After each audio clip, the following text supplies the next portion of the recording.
Bon, Raymond, on va se dire bonjour comme si on n'avait pas passé toute l'après-midi ensemble et qu'on n'avait pas déjeuné ensemble. Voilà, ça c'est pour le film. Hein. En fait, on fait juste pour le film. Mais Comment sinon, vas-tu? très bien, on a passé une bonne après-midi hein, ici, Oui, ça va, entre amis. le menu était sympa. Hein. Oui, et en plus de ça, on était entre Français. C'est un peu ça qui est sympa ici, c'est qu'on est une belle bande de copains français. Oui, vous êtes un groupe sympathique. Mmh. Il y a très souvent des gens qui m'écrivent sur Facebook, qui me demandent oui, est-ce qu'il y a des communautés de Français qui se réunissent, etc. Parce que bon, je pense qu'il y a des gens qui ont vécu toute leur vie en parlant français et qui veulent quand même retrouver un peu ce côté convivial avec des compatriotes, même si c'est à l'étranger. Donc oui, ça existe.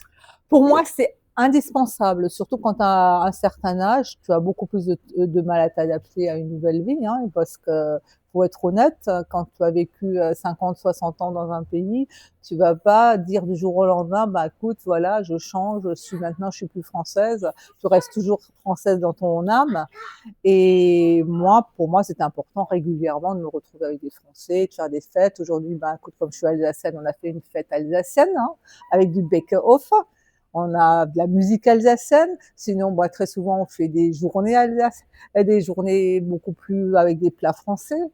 Et entre Français, puis après on danse, on est bien, mais on est plusieurs Français comme ça à organiser ça. Donc, on garde quand même toujours ce côté français quand on est dans un pays étranger. Et puis j'ai cru comprendre qu'il y a d'autres petits groupes aussi qui font leur dîner entre eux et Complètement. tous avec sûrement des façons de voir la vie différentes, des avis Oui, différents, des styles différents. exactement. Et il y a vraiment de quoi faire son choix.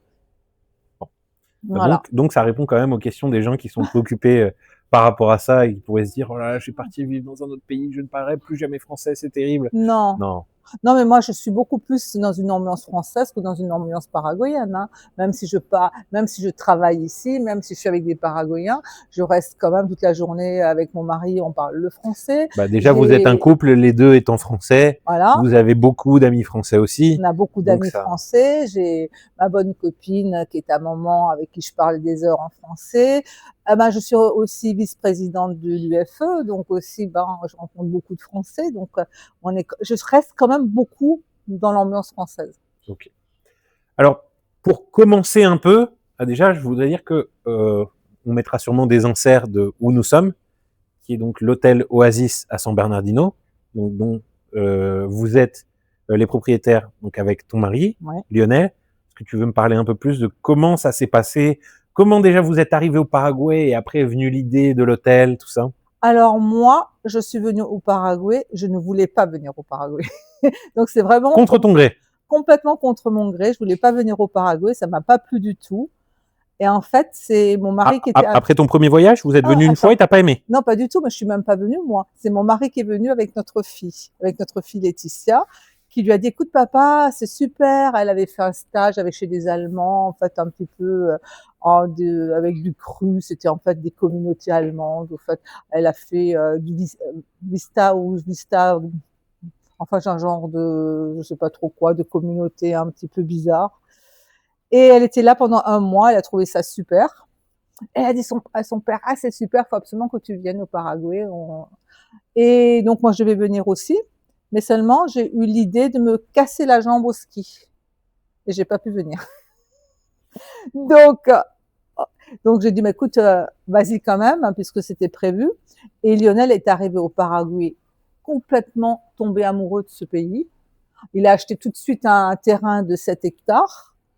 Et elle dit: «Bah, écoute, ça y est, j'ai trouvé l'endroit avec une belle vue sur le lac», en fait, tout ça. Et quand il m'en a parlé, je me suis imaginée: «Ah, ça doit être vraiment super le Paraguay, ça doit être génial et tout ça». En plus, il a parlé, bah oui, il fait presque beau tous les jours, tu as tout le temps du soleil ici, ce que moi je souffrais un petit peu de ça en France quand même, c'est qu'on a beaucoup de journées grises, donc ça me faisait rêver, vue sur le lac. Moi, je pensais vraiment qu'on avait une rentrée directement sur le lac. Et j'ai dit: «OK, pas de problème, achète-moi ce terrain, c'est génial». Donc le temps de guérir, 2 mois après, je décide de venir au Paraguay. C'était les Allemands qui étaient de la communauté aquatique qui sont venus me chercher parce que Lionel travaillait encore chez Air France, donc j'étais venue toute seule. Et ils m'amènent. Déjà, j'arrive, je me suis dit: «Purée, on est quoi? 20, 30, 40 ans En fait, c'était tellement rustique. Pourtant, j'ai l'habitude de voyager, hein. Mhm. Je suis quand même partie dans beaucoup de pays, mais le Paraguay, je l'ai vraiment trouvé très rustique. Tu me parles de ça il y a combien de temps? Bah, c'était en 2012. Ça fait déjà, oui, ça Écoute, a quand même pas mal changé ça a depuis, hein, beaucoup aussi. Hein. changé, mais c'était vraiment carrément. Donc moi, ça m'a pas du tout plu. On arrive, on va sur le terrain. On avait quoi, 6 kilomètres ou 7 kilomètres sur des chemins en terre. Ouais. Ça n'existe même plus ce genre de choses chez nous en France. Moi, je venais d'avoir un accident de ski. Je me suis dit jamais, jamais. J'ai dit je n'aime Tu sais, ça me fait beaucoup rire ce que tu dis quand tu me dis 2012. Parce que moi, je suis rentré de faire la fac en France. Je suis parti en 2011 et je suis rentré en 2012. Ouais. Et en rentrant en 2012, quand je suis rentré, je suis venu de l'aéroport, tu sais, le chemin de Louquet quand je suis arrivé. Puis d'un seul coup, je suis arrivé dans le nouveau centre, ce qu'ils appellent ici, un peu vers le Paseo La Galerie et tout ça. Je regardais. Donc, il y a plein de nouveaux bâtiments en un an. Qu'est-ce qui s'est passé comme chose? Moi, je trouvais ça ultra moderne quand je suis rentré par rapport à ce que c'était avant. Toi, t'es arrivé, tu pensais qu'on était 40 ans en retard. Non, mais écoute, c'était comme dans les années 60. Moi, j'ai connu ça quand j'étais enfant. Tu vois, on a commencé, moi, à vivre comme ça quand j'étais enfant. J'avais vraiment l'impression de retourner vraiment loin en arrière. Et donc, quand je suis arrivée, j'ai dit à Lionel, j'ai dit, OK, j'ai dit, c'est terminé. Moi, jamais je viendrai au Paraguay. Lionel, pour lui, ça a été dur parce que c'était son rêve. Et moi, j'ai dit, c'est même pas la peine. Ici, je n'irai pas. J'ai dit, moi, je veux plutôt voir les États-Unis, tu vois, faire quelque chose de super, un beau condominium aux États-Unis, tu sais, bien clean, bien propre, tout ça. Mais alors, ici, non. Pas question, pas que. Bon, je trouvais quand même qu'il y avait beaucoup de gens pauvres, tu vois, Ça te choquait un peu quand t'es arrivé? Ça me choquait, surtout que Lionel, tu le connais, on fait de belles choses. Lionel, c'est un constructeur, on aime le luxe. J'ai dit, purée, comment vivre dans une maison de luxe? Il m'avait déjà fait les plans et tout ça de ce qu'il voulait sur son terrain de 7 hectares. Il avait déjà plein d'idées, tout ça. Je dis, t'imagines, t'as des gens qui ont à peine de quoi manger, qui vivent avec rien du tout. Tu veux construire un château au milieu des pauvres. Ah, il me dit, pas de problème, les pauvres et les riches, ça se choque pas ici, le Paraguay. Les Paraguayens sont très gentils, ils sont pas choqués. C'est quand même vrai que souvent, tu vois un mec, il sort de sa grande maison avec sa Mercedes et puis il parle avec le mec qui vend des oranges au coin de la rue et puis tape la discute du match de football qu'il y a eu la veille et ça choque personne. Ça, c'est... Exactement. Eh ben, écoute, c'est vrai, mais c'est la réalité, ça ne choque pas. Ici, les pauvres et les riches se mélangent. Mais moi, personnellement, oui, sur le moment, c'est vrai que ça peut être un peu choquant. C'était pas ma culture, c'est pas du tout quelque chose dont on a l'habitude en France, et ça m'a vraiment choqué. Moi, je suis venue vraiment avec la mentalité française ici au Paraguay. Donc, c'était niet, hein. C'était donc pas question de venir au Paraguay. Et regarde où nous nous retrouvons ici, plus de 10 ans après. Bon, je vais peut-être aller très rapidement, mais aujourd'hui, je ne retournerai plus en France. Donc, c'est vrai qu'il y a eu beaucoup, beaucoup de chemin de fait entre-temps, mais aujourd'hui, je suis une amoureuse du Paraguay. Donc, tu as dit au début niet, et puis finalement, petit à petit, tu t'es laissé embrigader quand même. Alors, ce qui s'est passé, moi, je suis pas venue pour le Paraguay, je suis venue pour Aquavillage, en fait. Parce que, qu'est-ce qui s'est passé? Moi, j'avais le rêve d'aller dans un condominium aux États-Unis. Et ce condominium, en fait, il a commencé la deuxième fois quand je suis venue au Paraguay, puisque Lionel a dit, on va quand même construire une petite maison dans ces cas-là pour les vacances. Au cas où. Au cas où, quand même, parce que lui, la France, il a dit, il faudrait quand même qu'on ait quelque chose parce que je fais pas trop confiance à l'évolution de la France. Il a été déjà visionnaire et voyait déjà que ça allait un peu foirer en France. Et il a dit, ce serait quand même bien qu'on ait un petit quelque chose. Moi, j'ai dit, bon, écoute, c'est bien, une petite maison de vacances. Et quand on est revenu la deuxième fois, on voit d'un seul coup sur la route un grand panneau Aquavillage avec une piscine, avec un projet de piscine de 300 mètres qui ressemble à un lac, un truc magnifique. Et là, j'ai dit, bah, faut qu'on y aille. Et puis, on y est allé le lendemain et on a acheté 3 terrains et on a construit une maison. Donc, c'était ça, finalement, notre maison de vacances. Et donc, on venait comme ça de temps en temps. Moi, je venais une fois au début, une fois par an, 2 fois par an, 3 fois par an. Petit à petit, je venais plus, puisque ça me plaisait de plus en plus. Ouais, c'est sympa, Aquavillage. Ouais, c'était sympa. C'est quand même un lac artificiel super grand. Ouais, une piscine qui ressemble à un lac. Oui, et puis, on a tout le confort. C'est vraiment... Et puis, c'est ultra sécure. Moi, j'y suis allé parce que j'ai des copines qui vivent là-bas. Quand tu veux rentrer... des fois, même, limite, c'est un peu abusé. Ils te demandent même ta cédula, ton numéro de cédula. Ils appellent les propriétaires. Vous avez bien été invité, monsieur. Oui, mais voilà, c'est Pour très moi, très c'est sécure. chouette parce que je me sens en sécurité. Très souvent, je ferme pas les portes, je peux tout laisser ouvert. Je suis bien, on se connaît entre voisins, on est bien aussi. Ce sont des gens qui ont une bonne éducation. C'est que des Paraguayens pratiquement. Hein. Oui, oui, oui. Il y a très peu d'étrangers. On est deux Français, c'est Moi, mes tout. copines de classe, enfin, les gens que je connais qui ont des maisons là-bas, ce sont des Paraguayens qui ont mis leurs enfants au lycée français. Et il y en a bien deux, trois qui ont des maisons aussi à Ah oui, il y en Aquavillage. a pas mal qui ont des maisons. En fait, c'est surtout des maisons de vacances hein, aussi qui sont là-bas. Ce qui fait que nous, on est pratiquement tout le temps seuls à Aquavillage. On est quoi, 6 ou 7 familles à habiter toute l'année. Bah, eux, ça me paraît bizarre parce que moi, j'en ai parlé avec une copine où ils ont une maison et ils ont un appartement aussi, tu sais, en face de l'autre Ouais. côté. Et eux, en fait, limite, ils y sont presque jamais parce que pendant la période, la haute saison, c'est-à-dire décembre-janvier, en fait, ils louent. Hmm. C'est Donc, super intéressant à louer. Hein. oui, c'est très intéressant. Ouais, parce que nous, on a une maison qu'on loue, on la loue à peu près 10 000 euros par mois en été. Hein. Bah, c'est ce que, oui, c'est ce que j'ai entendu des prix entre 10 et 15 000 le mois, les mois Donc, d'été. on arrive là en fait, là, on parle déjà des investissements à faire au Paraguay, où il y a une très bonne rentabilité.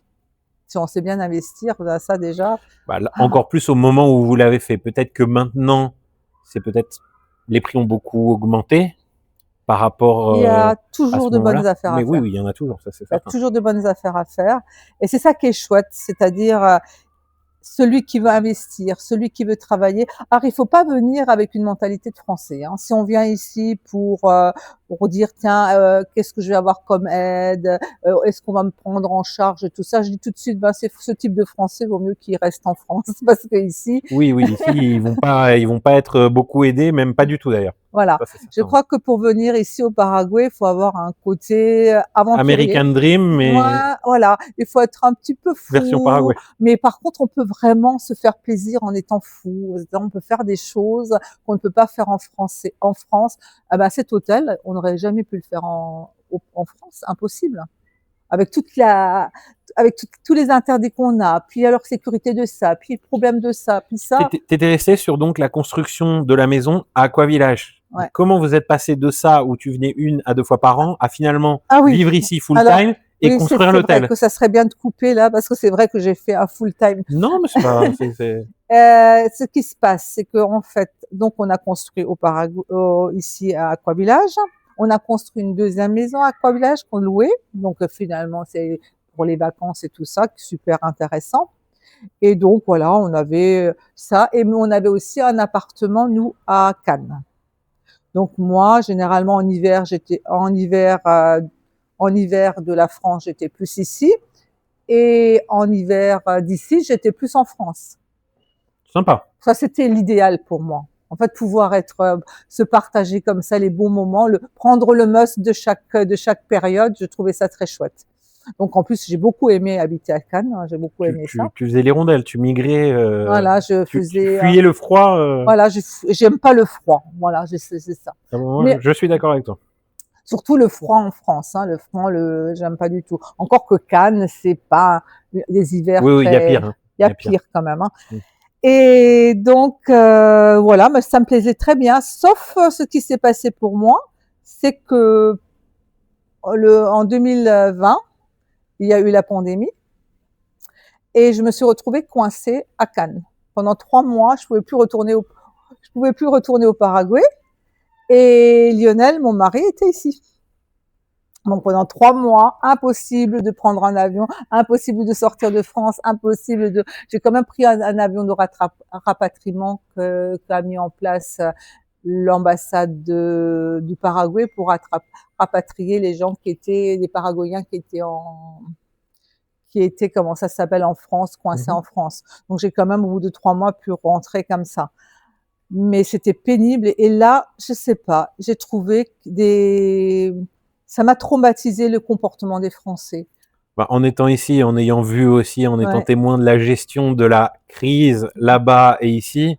Ah ouais. Alors ici, ils ont fait un peu de cinéma aussi, Mais c'était Mais vraiment pour c'était dire qu'ils rien. l'ont fait, quoi. C'était rien du tout. C'était rien du tout. Ou si on ne Ici, demandait pas des Lionel, attestations ouais, justement, moi, auto. il fallait que je fasse une attestation pour sortir. Après, c'était le problème comment ça s'appelle, des masques. En fait, je me suis dit, mais les Français sont devenus fous. En plus de ça, j'étais naturellement tous les jours en contact avec les Paraguayens qui me disaient, ben non, nous, on Oui, s'il se passe rien, sort, quoi. voilà, on se passe rien, on est cool. Je me dis, mais ces Français sont complètement devenus dingues. Et j'ai commencé à ne plus me sentir bien à partir de ce moment-là en France. Je me suis dit, j'aime pas du tout comment ce changement en France, là, je ne me plaît pas du tout. Et c'est là que j'ai décidé de vendre notre appartement à Cannes. J'ai dit, OK, c'est bon, je suis prête. Maintenant, je suis Bah, il y a prête pour plein de moi. gens, hein, aussi qui se sont sentis un peu Ouais. otages de. Voilà, je me suis sentie otage de la France Ouais. et je me suis dit non. J'ai dit là, je laisse mon appartement, je l'ai mis en vente. On l'a vendu 6 ou 7 mois après et je suis complètement venue ici au Paraguay. Mais ce qui s'est passé, c'est que ici, on avait un terrain, donc on avait acheté un terrain parce qu'on avait un peu investi. Et pendant le Covid, ben, j'ai eu un mari qui s'ennuyait. Parce que moi, j'étais en France et lui, bah, il n'était pas prisonnier à la maison comme les autres et il a commencé à construire. Alors, il s'est dit, bon, on va construire, puisqu'on avait des maisons qu'on construisait à Aquavillage, mais c'est quand même très cher le loyer. Tu sais, louer 10 000 € par mois. Bon, il y a quand même pas mal de gens qui ont les moyens, mais il y a aussi plein de gens qui n'ont pas les moyens pour Oui, puis payer après, c'est aussi. pas toute l'année non plus. Et C'est c'est pas toute plus l'année. pendant la Et période. Ouais. l'idée, c'était de construire donc des duplex pour les louer beaucoup moins cher. Donc, il a Qui commencé sont transformés en Ok, ces voilà, c'est ça. duplex-là. Ok, Donc, on a d'accord. ces duplex, puis il a construit un duplex, deux duplex. Heureusement que la pandémie n'a pas duré trop longtemps. Donc, il a commencé à construire ces duplex. Et après, je lui ai dit, bon, Ouais, si ça avait duré 2 ans de plus, ils nous en auraient fait 25. oui, Ah non. j'en sais rien en tous les cas. C'était ça, en fait. C'était une occupation en se disant, mais oui, ça serait bien d'avoir quelque chose pour faire. Et comme c'est facile, aujourd'hui tu décides ici au Paraguay de construire, tu construis, tu n'as pas besoin d'attendre des autorisations, Que permis de pour les construire, permis que de machin, que construire, et truc. puis te dis, en fait, tu fais ce que Dans tu le veux. style que tu veux, t'es pas obligé de respecter le Voilà, style de tu la fais ce que région, de tu veux machin, ici. des ardoises, des tuiles, des ceci. Tu fais comme tu veux. Et c'est vrai que Lionel, c'est sa passion, c'est faire l'architecte, construire, tout ça. Ça m'a fait rire en parlant de ça. Il y a de ça, je pense, un mois.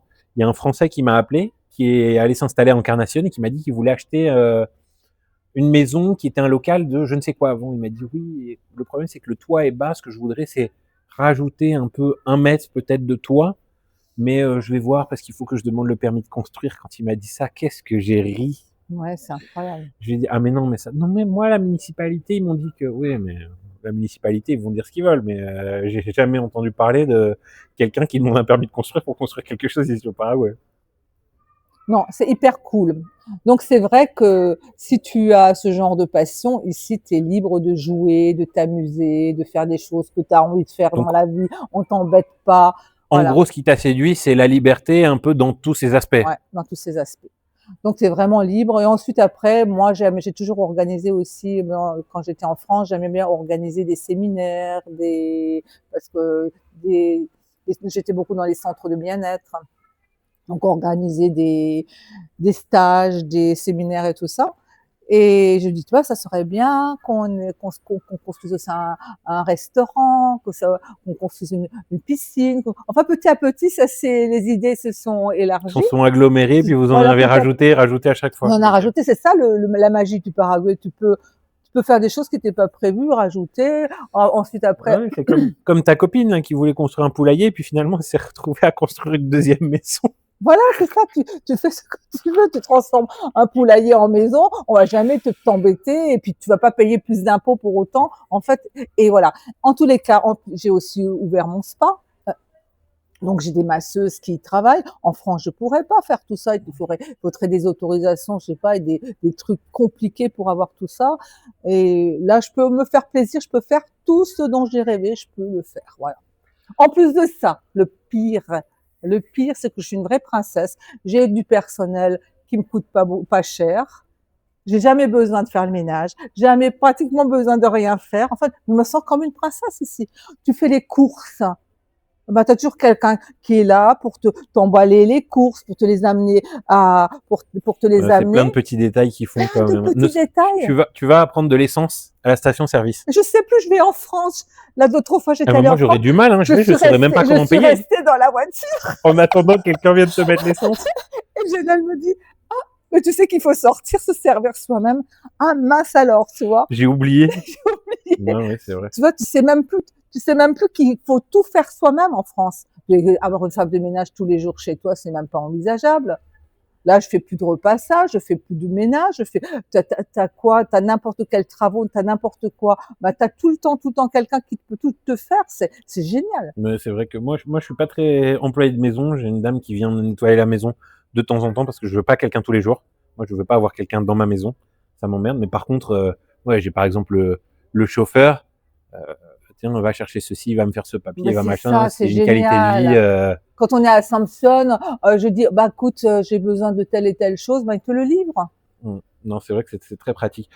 Tu veux pas nous parler un peu plus de l'hôtel en lui-même? Qu'est-ce que vous avez? Parce que si des gens veulent, par exemple, des Français qui veulent venir, veulent connaître San Bernardino et veulent peut-être passer un week-end ou même un peu plus ici. Alors San Bernardino, il faut déjà dire, c'est la ville touristique du Paraguay. C'est-à-dire, c'est Moi, j'appelle ça un peu la côte, un la peu le côte style la côte d'Azur, mais à la paraguayenne. à la paraguayenne. Naturellement, les Français, s'ils viennent ici, ils vont pas retrouver la côte d'Azur. Mais en fait, pour les Oui, Paraguayens, c'est la côte d'Azur du Paraguay. C'est-à-dire, il y a un grand lac, il y a pas mal d'activités. C'est vrai que il y a souvent des pendant l'été, c'est la fête. Là, c'est la fête. Il y a aussi ce côté bon enfant des Paraguayens. Après, c'est très difficile de parler, de dire ce que c'est que vraiment le Paraguay, parce que le Paraguay, c'est la joie de vivre, c'est le côté humain, Il faut venir. c'est vrai, c'est quelque chose c'est très différent de la France. Parce que souvent, je dis aux Français, ah, mais ils sont gentils, les Paraguayens. Et les Français me répondent, ouais, mais nous aussi, on est gentils. Ouais, c'est pas la même chose. J'ai dit, mais bon, il n'y a rien à voir et tu peux pas l'expliquer. Le français est gentil parce que c'est poli. Alors que le Oui. paraguayen, c'est Mais spontané. moi, j'ai une théorie. Je pense que le climat influe aussi beaucoup sur l'humeur des gens et le fait qu'il y ait du soleil, qu'il fasse bon tout le temps. Peut-être que ça aide aussi à ce que les gens soient plus relax. T'as vu, tu sors, tu vas, il y a des fruits, t'as des mangues par là, des oranges par-ci, hein. Ah oui. Puis ils ont tous de la famille. Donc en fait, tout le monde, ils savent qu'ils vont jamais crever de faim. Il fait beau, tu vas pas mourir de froid dehors. Donc je pense que c'est pour ça aussi qu'ils sont beaucoup plus relax, beaucoup plus tranquilles, beaucoup plus posés. Je pense que de toute façon, et le mot des Paraguayens, c'est quand même 30 kilos. Tranquillo Hein. nomás, tranquillo. 30 kilos, hein. Ouais. C'est 30 kilos, c'est-à-dire ils sont vraiment. Alors c'est vrai que moi j'ai appris quand même à lâcher prise, hein, parce que le français, nous on fait des stages. Hein, je suis psychologue au départ, et c'est vraiment tout un travail d'apprendre le lâcher prise. T'étais Voilà. peut-être un peu plus rigide en arrivant, puis maintenant t'es un peu Et plus... là, j'ai appris à à lâcher prise, prise. Ouais. à lâcher prise. Mais c'est le contexte qui te permet ça. Mm. Et tu as intérêt à lâcher prise parce que c'est pas le même rythme. Ah oui, non, mais c'est C'est sûr pas que le même rythme. Alors si tu veux faire les choses si au tu veux rythme exiger la même chose à des gens ici que tu exigerais là-bas, tu finis par te taper un ulcère ou... Exactement, mais c'est pas possible. Tu es obligé de vivre un autre rythme. Tu es Oui, bien sûr. obligé. Et puis même au départ, je sais que après j'ai aussi un hôtel maintenant. On a une quinzaine de personnes en tout, jusqu'à une quinzaine de personnes Puis qu'on même si gère. vous venez vous apporter des investissements, et je pense que les Paraguayens sont très contents de voir qu'il y a des étrangers qui viennent avec des capitaux, je pense que il faut savoir s'adapter parce que c'est quand même chez eux aussi. Donc à un moment, faut savoir lâcher prise et s'adapter au rythme de vie Oui. des locaux. De toute façon, il faut savoir s'adapter aux Paraguayens. Et ils sont très gentils, mais ils n'ont pas du tout. C'est vraiment un peuple, pour moi, qu'on ne peut pas transformer en esclave. Non. C'est-à-dire, si on n'est pas correct avec eux, ils font un sourire puis ils partent. Ils ne disent jamais, on va jamais se confronter avec un Paraguayen, mais le lendemain, on ne le voit plus. Oui, ils sont pas dans le gueule à deux, ils prennent leurs affaires et puis ils partent. Voilà, c'est ça. C'est-à-dire, il n'y aura pas de confrontation, il n'y aura pas de dispute avec eux, Très rarement. mais tu vas te rendre compte que le lendemain, ils sont plus là. Donc, il faut savoir leur parler parce que c'est un pays et c'est un peuple qui est très doux, très humain, oui, très simple, très facile à vivre aussi. Le simple dans le bon sens. Hein, ils vont pas se prendre la tête pour des bêtises. Oui. Et nous, quand on est arrivé ici, c'est vrai qu'on avait un peu cette mentalité française. Donc, il a fallu aussi qu'on apprenne effectivement à s'adapter à ce peuple et je trouve que c'est merci parce que c'est une bonne chose. Je trouve que ça m'a permis, moi, de devenir plus heureuse. Ça Donc m'a tu rendue pourrais dire plus que le heureuse. Paraguay t'a transformée. Ah oui, non, c'est sûr. Je trouve que ça m'a permis d'être plus modeste, plus humble. Parce que le français, il est quand même arrogant. Je trouve qu'il est arrogant. Un peu, un peu. J'étais très arrogante. On a l'impression de tout savoir mieux que les autres. T'as vu le fait qu'il y ait cette mixité entre les gens qui ont beaucoup d'argent et puis les gens plus humbles, Mmh. qui finalement Ouais, se finalement, en fait, retrouvent beaucoup plus ensemble que ce qui se passerait en Europe, mmh. ça te donne une espèce de claque d'humilité et de réalité qui fait que Oui, ça te calme, ça te fait avoir les pieds vraiment bien sur terre. exactement. Et puis même, je sais pas, j'ai appris beaucoup de choses. Je crois que je me rends même pas compte de tout ce que j'ai appris petit à petit. J'ai appris à devenir plus humaine, ouvrir plus mon cœur. Et d'ailleurs, il faut que je fasse attention maintenant quand je suis avec les Français. Parce que tu vois, je suis tellement spontanée que des fois, on se prend dans les bras. Ah, tu sais, si je t'aime bien. On dit facilement, tu sais, à quelqu'un qu'on l'aime. Mmh. Bah, c'est mal vu en France. Tu dis à un homme que tu l'aimes, tu vas voir que les problèmes que tu vas voir. Il va s'imaginer toutes les histoires pas possibles.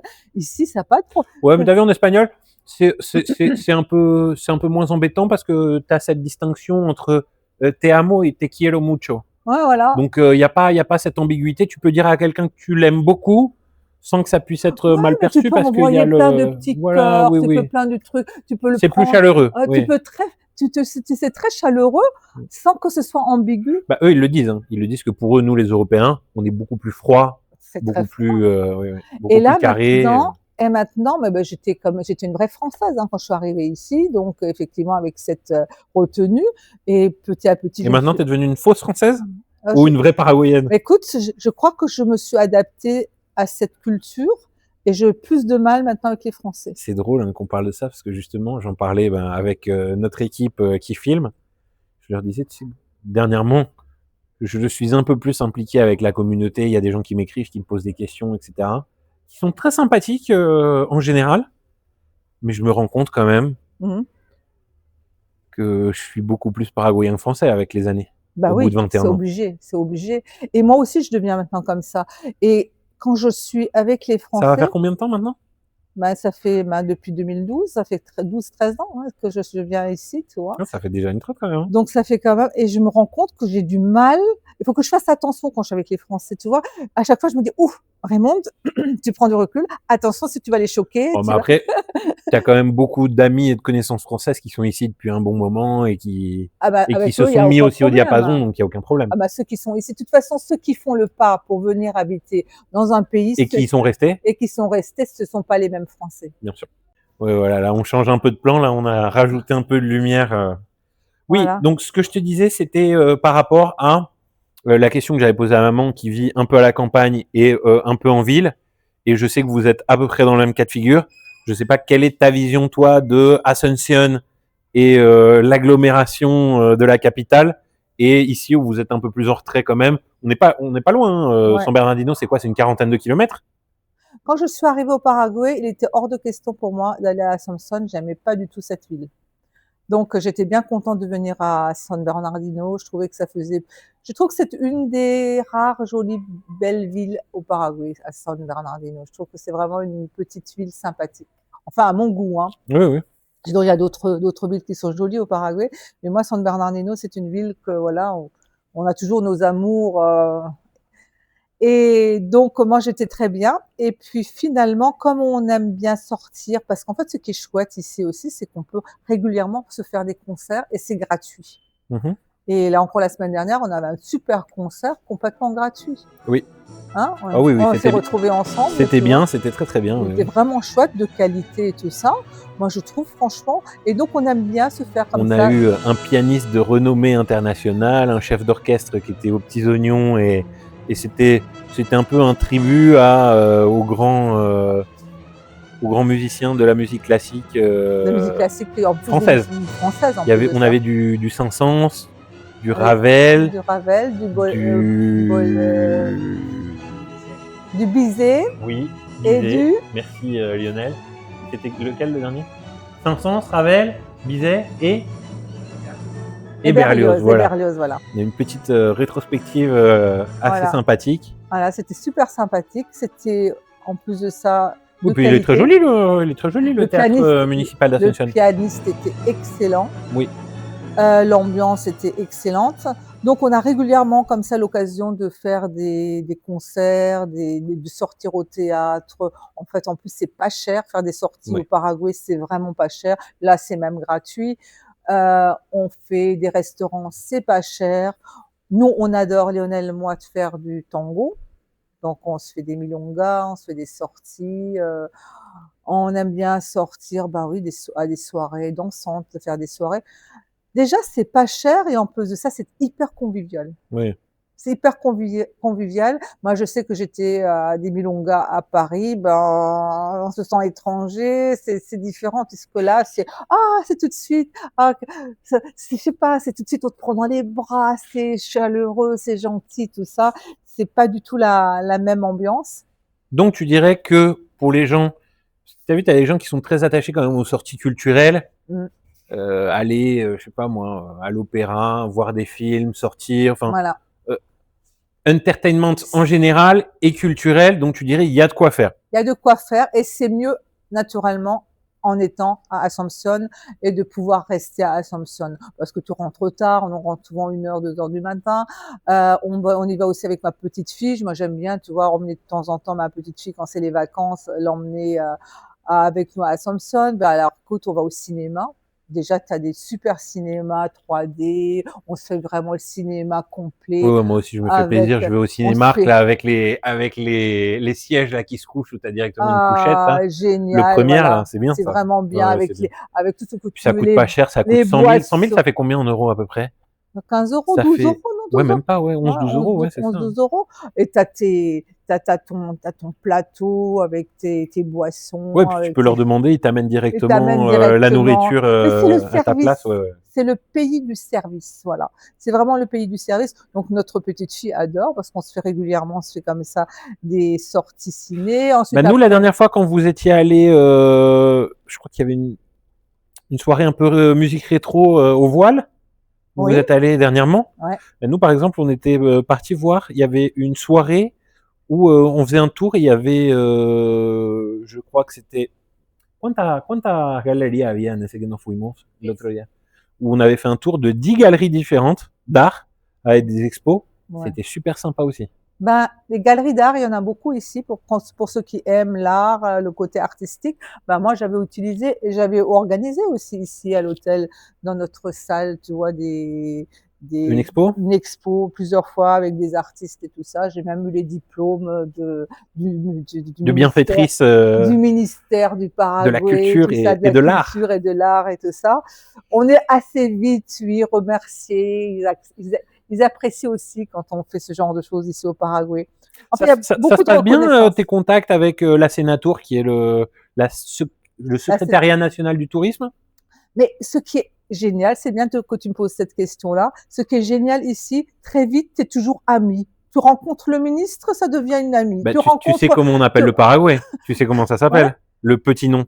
C'est le pays des amis. C'est le pays des amis, voilà. C'est ça. Alors, tu peux être rencontré ici, je pense que je l'ai pas encore fait, mais j'ai rencontré la la belle-mère du président, qui est venue ici avec ses copines pour se faire une après-midi ici, parce que je propose aussi des après-midi de bien-être, tu sais, peuvent se faire masser, café, gâteau, tout ce que tu veux. Ils prennent la piscine. Goûter, massage, piscine, la totale, quoi. En fait, la totale, donc ils peuvent vraiment se relaxer. Donc là, il y avait la belle-mère du président donc, de la République du Paraguay qui était venue. Et tout de suite, c'est devenu ma copine. Elle me prend dans les bras. Alors, le président n'est pas encore venu, mais je pense qu'il me prendrait aussi dans les bras. Oh, mais ça m'étonne pas. Moi, ça me fait rire quand tu me dis ça, parce que moi, ça m'est arrivé aussi quelque chose de relativement similaire. Je vais à un dîner, il y avait le maire d'Asunción. Ah, je te connais, toi, oui, je crois qu'on s'est déjà croisés. Vas-y, prends mon numéro et tout, quoi que ce soit, si tu as besoin de quelque chose. Bah, tout reste des situations un peu improbables. C'est ça. Mais qui se passe ici. Et ça se passe ici. Ça, c'est le Paraguay. Tu te vois à Paris sortir dîner, puis t'as le maire de Paris qui vient, qui te dit, vas-y, prends mon numéro si t'as besoin de quelque chose. j'ai même pas envie de les voir. Ils sont tellement corrompus aujourd'hui, tous ces gens-là. Oui, Que... bah, ça, pour le coup, c'est vrai que si on est honnête, si on parle d'ici, c'est vrai que question corruption, on n'est pas mal non plus. Hein. Oui, mais c'est la corruption qui n'a rien à voir avec la Oui, c'est corruption pas la même, française. c'est pas la La même. corruption, ici, tout le monde a le droit d'en faire. C'est même enfant, tu sais, c'est de la corruption de petit niveau, c'est-à-dire tu vas t'aider, ou ça va te faciliter la tâche. Par contre, en France, la corruption, c'est juste pour les hauts niveaux. Hein. Oui. C'est juste pour le président, c'est pour les ministres, c'est pour tous ces gens-là. Et toi, et le petit peuple, ben non, il n'a pas le droit de à la moindre, alors que ici tu peux toujours t'arranger, t'as oublié de payer Oui, parce qu'il y a des gens des fois qui disent ah, oui, quand même l'Amérique du Sud c'est très corrompu. Je veux quand même Mais rappeler rien à que je crois que nos 5 derniers présidents ont eu des affaires de corruption non mais la corruption on n'en depuis parle même pas en Mitterrand France. jusqu'à Jacques Chirac, jusqu'à Non, Sarkozy, jusqu'à je crois que Sarkozy en ce moment il est sous bracelet électronique ou même ouais, je sais même pas s'il est pas en prison. Non, mais rien à voir. Donc je pense qu'on n'est pas bien placé pour donner des leçons. Mais c'est ça en fait, c'est aux latinos, hein, ça c'est certain. Ceux qui sont les pires vont faire des réflexions aux autres. C'est là où tu as des attentats, où tu as tout le temps des problèmes, où tu peux plus sortir dans la rue sans je sais pas combien de coups de couteau il y a en France, à Paris, tu as de la sécurité. Ici au Paraguay, il se passe un truc un jour, tu as l'impression j'imagine que moi j'ai eu des réflexions, j'imagine que toi aussi tu as dû en avoir, tu dois parler, il y a sûrement ton personnel qui est venu ces jours-ci quand même discuter un peu avec toi. Tu as vu ce qui s'est passé en France pour la finale de la Champions League, le PSG? Ouais, moi c'est désagréable, les gens ils viennent, ils me parlent de ça, mais moi, j'ai honte les de seules te choses dire. pour lesquelles on nous parle de la France, c'est pour des trucs pas très reluisants. Là, il y a pas longtemps, la fête de la musique, t'as vu apparemment en France, ils ont mis des seringues, ils donnaient des coups de seringue aux gens dans la rue. On vient me chercher dernièrement, on vient me parler de la France que pour des trucs pas moi, cool. pour être franche, j'ai honte de dire que je suis française. Quand tu vois que les Français, là, mais mon personnel dit, ah ben on a vu les informations, votre président se fait battre par sa femme, il a une baffe de sa femme. Ok, oui, c'est comme ça en France. Okay, oui, c'est normal. Oui, tiens Lionel, pas. Vous savez, chez nous, c'est comme ça. Ensuite, après, ils viennent, oh, mais votre ambassadeur, hein, c'est pas sûr qu'on va le garder au Paraguay parce qu'il se comporte mal au Paraguay. Ok, ambassadeur de France qui se comporte mal au Paraguay. Ensuite, tu vois toute la mafia française qui arrive au Paraguay. On a de vrais petits mafieux qui arrivent actuellement en France, de France. Je dis bon, moi, je vais peut-être dire que je suis alsacienne indépendante. Mais c'est même surprenant que cette espèce de réputation et d'aura française un peu de le pays de l'amour, des lumières, etc. continue quand même un tout petit peu à exister parce qu'avec tout ce qui s'est passé, je trouve ça surprenant qu'il y ait encore cette aura un peu de luxe et de beau et j'ai l'impression que c'est de pire en pire. Hein. Faut dire qu'on parle de centaines d'années quand même d'une France qui s'est construite, qui a une réputation de quand même centenaire. Hein. Oui, bien sûr. Et en fait, on a actuellement une petite mafia française depuis des dizaines d'années qui sont en train de tout casser. Et je pense que toi comme moi, on serait ravis que ce soit le contraire et que la France brille par ses exploits et. Oui, j'aimerais bien être fière de la France. Et petit à petit, chose qui est de plus en plus compliquée quand même. De plus en plus, c'est compliqué d'être fier de sa France. Bon. Moi, je me sens un peu résigné. Ouais, mais beaucoup de Français. Mais maintenant, le problème, c'est que les Français sont dans le déni. Je peux pratiquement plus en parler aux Français parce qu'ils veulent même plus le voir. Oui, je pense que les gens sont dans la matrice, on leur a mis la tête dans le guidon et puis on leur a dit que ça, c'était ce qui était normal. Ouais. Moi, j'invite quand même les gens à venir ici. Alors, ils vont peut-être être choqués par certains aspects, comme toi que tu l'as été quand tu es venu, mais il y a tellement de liberté de penser, d'agir, de faire, que c'est agréable, quoi. On se sent respirer, on sent que, moi, j'ai l'impression que quand tu es en France, tu as un poids sur le dos. C'est ça. Et puis que quand tu arrives ici, hop, on t'enlève ce poids, puis tu peux dire ce que tu penses. Alors les gens sont d'accord ou pas d'accord avec toi, mais au moins tu es libre de penser, de t'exprimer. Exactement. Il y a une liberté d'expression, il y a une liberté de penser. Même entre Français, on est assez libre, hein, parce que là encore aujourd'hui, on était entre Français. Hein. Il y en a qui sont plus du côté Poutine, d'autres qui sont plus. Oui, puis il y a des sensibilités politiques différentes, mais tout le monde s'entend bien. En fonction des informations qu'on a, on n'a pas les mêmes informations. Mais on est très cool, c'était très léger. Oui, peut-être que tu as raison, peut-être que tu as tort. On prend ça avec beaucoup plus de légèreté, parce qu'en fait, on ne sait pas quelle est la vérité en réalité. Oui, mais au moins, on peut en parler. et on peut en parler. Alors qu'en France, tu as beaucoup plus le camp, ah ben non, tu peux pas, c'est pas possible, tu es du Tu peux côté de pas penser Poutine, ça, tu peux pas tu dire peux ça, quand tu même peux penser pas. que tu es pas du côté de Poutine, ah non, enfin donc voilà, c'est beaucoup plus rigide. Ouais, donc on va faire un peu une petite conclusion. J'ai quelques petites questions de conclusion. Est-ce que vous avez des nouveaux projets à venir ici au Paraguay, ou alors vous arrêtez Ah non, là non, mais on a tout le temps des projets. Je crois qu'au Paraguay, c'est un, comment ça s'appelle? C'est une salle de jeu. En fait, on a l'impression qu'on peut toujours faire Oui, plein de bah, choses. c'est une fausse question parce que j'ai entendu Lionel dire l'autre jour que vous étiez en train de construire encore des choses. Mais oui, on est en train de faire une extension là. On est en train Qu'est-ce que de, vous allez faire, des on a chambres? 1000 mètres carrés là, des chambres, une autre piscine un petit peu particulière qui fera un tout petit lac avec, ouais, avec une superbe réception. Ah, donc de nouveaux projets. Ouais, donc encore un nouveau projet. Bon, bah c'est très bien. Non, mais puis après, on a encore d'autres projets, mais je vais pas en parler parce que, Oui, faut pas se porter la guigne. ouais. C'est très bien. Faut pas vendre la peau de l'ours avant de l'avoir Mais tué. Je c'est suis vrai, d'accord. on est déjà en train de pouvoir parler d'autres projets. En plus de ça, ma belle-fille dit, ah ben avec et mon fils, ils ont l'intention aussi peut-être, ils sont aussi en train de penser à d'autres projets. En fait, c'est vrai qu'on se sent libre de faire plein de choses. C'est assez excitant tout ça, hein. Mmh. En France, tu as l'impression de plus pouvoir faire tout ça. Donc, comment tu vois un peu l'évolution du secteur hôtelier et de l'hospitalité au Paraguay? Ah ben, ici, tout est en train de... En fait, le Paraguay fait ça, la France fait ça. Et t'as un petit conseil, un petit dernier mot, un petit conseil pour les entrepreneurs nous Alors, abandonnent? qu'est-ce Tu vas qu'on dormir? pourrait donner comme conseil aux entrepreneurs qui viennent ici? Les entrepreneurs français qui veulent s'installer, toi qui as beaucoup bossé ici. Il y a un énorme avantage ici au Paraguay, avec des normes nettement moins compliquées qu'en Europe, avec beaucoup plus de facilité à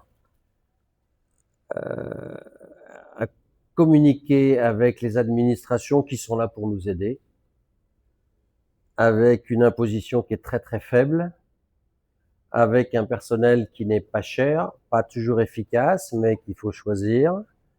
Et en fait, ce qu'il faut, c'est, je sais pas comment on dit ça, faut se bouger, quoi. Faut vraiment se bouger. Et quand on se bouge, ça marche, sans que ça soit, c'est pas aussi, ça prend pas autant la tête que ça pourrait le prendre en Europe. En Europe, avec les coûts financiers, avec les coûts de salaire, avec les coûts de l'administration, avec les contraintes de l'administration, il est très difficile de faire du bénéfice. Au Paraguay, si on se bouge un petit peu, si on est très actif et qu'on a aussi l'intelligence de voir ce dont les gens ont besoin et ce qu'ils attendent.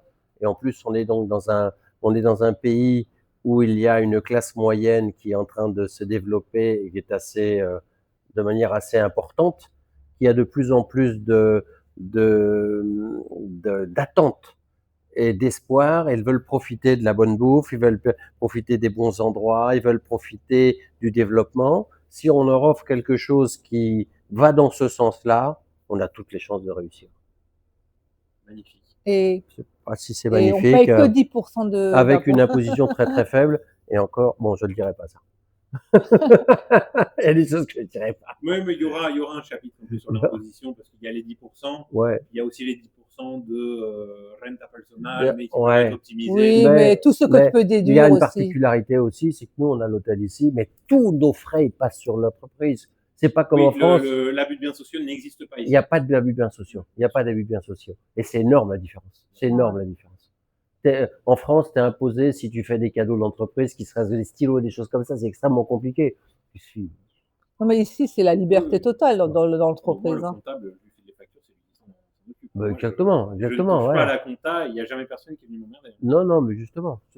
Donc, voilà, j'ai pas grand chose de plus à dire, mais C'était un très bon mot pour moi, c'est un paradis de l'investissement, quoi.